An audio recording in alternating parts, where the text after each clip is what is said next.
affecting their population. Land reclamation, for example. So there are some examples that the causes of the fires are quite clear, and then there are a large number of other examples where it seems to be diffuse. Picture these birds spread out across the entire area. They breed in the Arctic and they introduce processes that are South America, and so there's an contribution for some of them. So BBC World Service from, I believe, the Ascension Island transmitter site on 12095.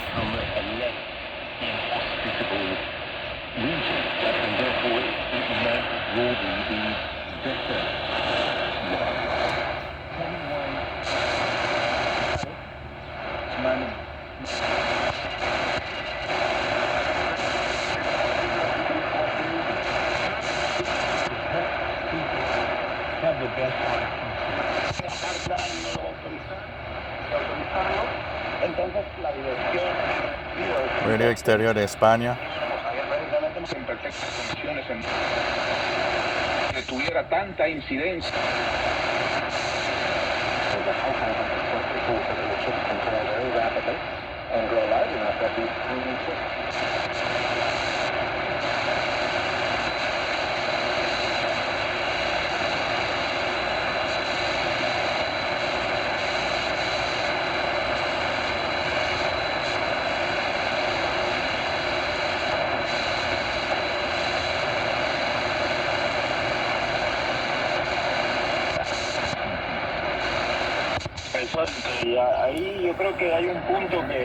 One of the things that I noticed, but that is not just this radio.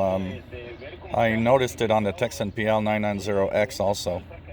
A little bit of a jumpy encoder, so when you tune around with the encoder, it sometimes kind of stops or it kind of registers, so and jumps 2 or 3 steps sometimes. It's not just this radio, but the 990X also has that. It's not that big of a problem, but it's still sometimes a little weird when you tune around with this because of that. But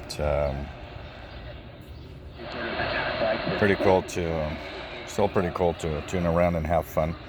One of the things I would have enjoyed also when I'm actually tuning, so here I got 5 kilohertz steps on the tuning on AM. I got fine tuning, which has 1 kilohertz steps, of course.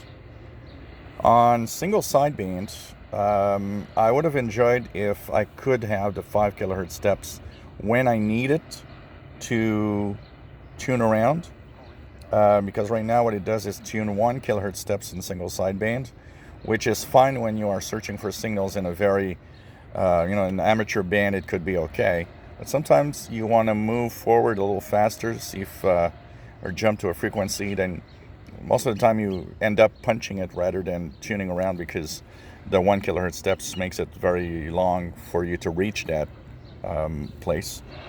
I haven't checked completely the manual, so maybe there is a way to change it, I just don't know. But for now, it's really, I find that would have been fun to have a few steps that I could change on the radio.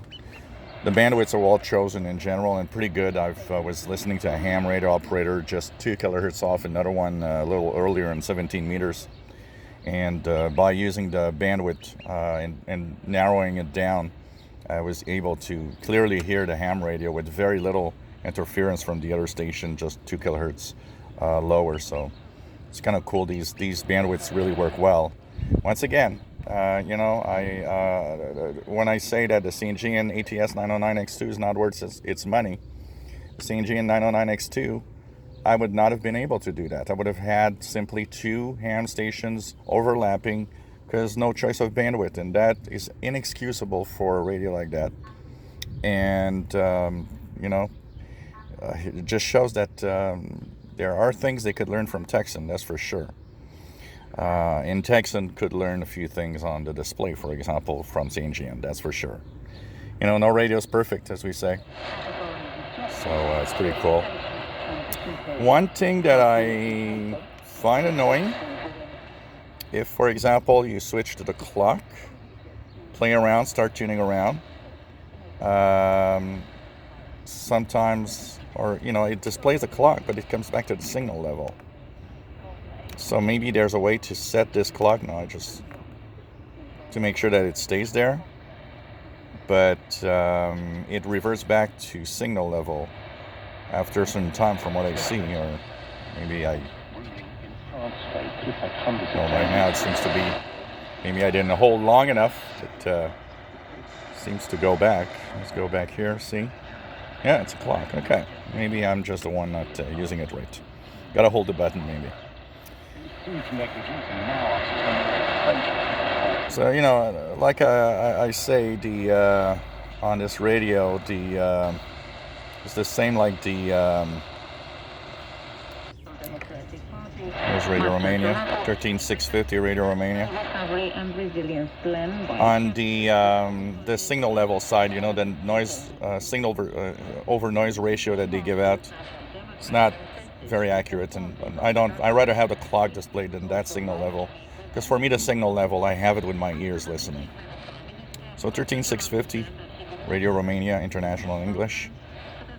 More videos coming up, of course, while I continue playing around with this radio. If you enjoy my videos, please subscribe, give us a thumbs up. Thank you for watching. And also by representatives of SMEs and trade. The plan was also discussed in detail during Wednesday's government meeting.